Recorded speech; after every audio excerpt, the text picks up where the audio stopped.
ஜெயகிட்ட வந்து அவங்க அண்ணன் சொல்கிறாரு, பொன்னி தான் எல்லாத்துக்கும் காரணமாக இருப்பா, கண்டிப்பாக பொன்னி தான் இந்த வீடியோவை எடுத்திருப்பா அப்படின்னு சொல்கிறாரு. அதை கேட்டு வந்து ஜெயா வந்து அதிர்ச்சி அடைகிறாங்க. உடனே ஜெயா நினச்சி பார்க்குறாங்க, அன்றைக்கி வந்து பாட்டு பாடினோன்னே வந்து பொன்னி வீடியோ எடுத்ததை நினச்சி பார்த்துட்டு, அப்போ அவள் தான் செஞ்சாளா, அவளுக்கு தான் இந்த வேலையா, அவளை கூப்பிடுங்க அப்படின்னு சொல்லிட்டு பயங்கரமாக கத்துறாங்க. உடனே வந்து பொன்னி வந்து இது மாதிரி வேலைலாம் பண்ணியிருக்க மாட்டா ஜெயா, ஏன் ஜெயா இப்படிலாம் பண்ணுறா அப்படின்னு சொல்லிட்டு சந்திரசேகர் எவ்வளோ சொல்லி பார்க்குறாரு.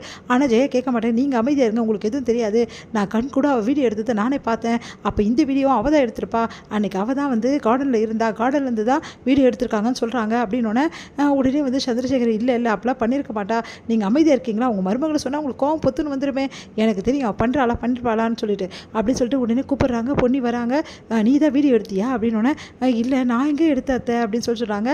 பொய் சொல்லாத புரியுதா, என்னை வீடியோ எடுத்து இந்த மாதிரி அசிங்கப்படுத்தி விடணும்னு எத்தனை நாள் நினச்சிட்டு இருந்தேன், உன்னை நான் திட்டுறேன், உன்னை எனக்கு பிடிக்கல அப்படின்னு சொல்லிட்டு உங்ககிட்ட நான் வந்து பாட விட மாட்டேங்கிறேன்னு சொல்லிட்டு தானே இந்த வேலையெல்லாம் பண்ணி வச்சுருக்கேன், நீ எனக்கு நல்லா தெரியும், நீ தான் இந்த வேலையெல்லாம் பண்ணி வச்சுது அப்படின்னு சொல்லிட்டு என்னை அசிங்கப்படுத்தணும்னு எவ்வளோ நாள் நினச்சிட்டு இருந்தேன் அப்படின்னு சொல்லிட்டு கேட்குறாங்க. அவங்க எவ்வளவோ பொண்ணி சொல்லி பார்க்குறாங்க, நான் பண்ணலாத்த ஏன் தேப்பெல்லாம் பேசுகிறீங்க அப்படின்னு, அதை கேட்கவே மாட்டேங்கிறாங்க. சந்திரசேகரும் சொல்லி பார்க்குறாரு, அதையும் கேட்க மாட்டேங்கிறாங்க. இப்படி கேவலமாக நடந்துக்க உனக்கு எங்கேருந்து வந்து திமிரு, எவ்வளோ தைரியமாக இருந்தால் இந்த வீட்டிலேருந்து இப்படிலாம் பண்ணுவேன், முதல்ல இந்த வீட்டை விட்டு வெளியே போ அப்படின்றாங்க. அதை கேட்டு வந்து அப்படி என்ன பண்ணுறதுன்னு தெரியாமல் அப்படி நிற்கிறாங்க பொண்ணு. அந்த டைமில் கரெக்டாக சக்தி அங்கே வராரு. சக்தி வந்து என்னம்மா இங்கே என்னம்மா பிரச்சனை அப்படின்னு சொல்லி கேட்டோன்னே, இவ தாண்டா எல்லாத்துக்கும் காரணம், இவ்வளோ நாள் இவ்வளோ தலை மேலே தூக்கி வச்சு ஆனத்துக்கு உங்களுக்கெல்லாம் நல்ல பரிசு கொடுத்துருக்கா, இன்றைக்கி இந்த வீட்டையே அசிங்கப்படுத்திடா, அவள் என்னம்மா பண்ணா அப்படின்னோடனே என்ன பொண்ணி அப்படின்றாங்க. நான் எதுவுமே பண்ணல சக்தி அப்படின்னு சொல்கிறாங்க. உடனே வந்து அவள் என்னம்மா பண்ணானா, அவள் தான் இந்த வீடியோ எடுத்திருக்கா, இந்த வீடியோ ரிலீஸ் ஆனது இவரால் தான் அப்படி சொன்னோன்னே உடனே சக்தி அதிர்ச்சி அடைகிறாரு.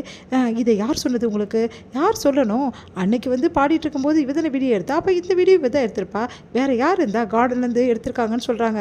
அப்போது கார்டனில் இவ தானே துணிக்காய போட்டிருந்தா, அப்போ இவனோட வேலையாக தான் இருக்கும், அது எப்படி எதுவுமே செய்யாமல் ஒருத்தர் மேலே அப்படி அழகாக பழி போடுறீங்க மாமா, நீங்கள் எப்படி உங்களால் முடியுது, இந்த வீட்டில் நல்லது நடந்தாலும் சரி, எந்த பிரச்சனை நடந்தாலும் சரி, என்ன கஷ்டம் நடந்தாலும் சரி, எல்லாமே பொன்னி தான் காரணம் இல்லை, பொன்னி தான் எல்லாத்துக்கும் பிரச்சனைக்கு காரணம், பொன்னி மேலே ஈஸியாக பழியை தூக்கி போட்டுடலாம், ஏன்னா அவளை கேட்குறதுக்கு யாரும் இல்லைல்ல, ஆனால் நான் இருக்கேன், நான் கண்டிப்பாக கேட்பேன் பொன்னிக்காக, புரியுதா, நீங்கள் இஷ்டத்துக்கும் பொன்னி மேலே பழியை தூக்கி போட முடியாது, இந்த வேலையை பொன்னி கண்டிப்பாக செஞ்சுருக்க சான்ஸே கிடையாது, எப்படி நீ இப்படிலாம் சொல்கிற, பொன்னி செஞ்சுருக்க மாட்டான்னு, ஏன்னா அன்றைக்கி வீடியோ எடுத்தது யார் தெரியுமா, சிவானியை, ஒன்றும் அம்மா ஒன்றும் வீடியோ எடுக்கல, அவள் தேவையில்லாமலாம் பேசாதீங்க, தெரிஞ்ச மாதிரியே, ஏமாம்மா உங்களுக்குலாம் அறிவுன்றது இருக்கவே இருக்காதா, என்னப்பா இப்படிலாம் பேசுகிற, வேறு என்ன பேச முடியும், அறிவு இருந்தால் இப்படிலாம் சொல்லி விடுவீங்களா நீங்கள், இஷ்டத்துக்கும் யாரையா சொல்லி விட்டுறது, பொன்னி தானே இழிச்சு வைங்க எல்லாருக்கும், அதனால் பொன்னி மேலே பழைய தூக்கி போட்டிங்க, அதுதானே உங்களுக்கு எல்லாருக்கும் காரணம் அப்படின்னோன்னா, இங்கே பாரு சக்தி தேவையில்லாமலாம் பேசிகிட்டு இருக்க, மாமாவை மரியாதையெல்லாம் பேசுகிற, வேறு என்ன செய்யறது, பொன்னி மேலே பழைய தூக்கி போட்டால் அப்படி தான் பேச முடியும்,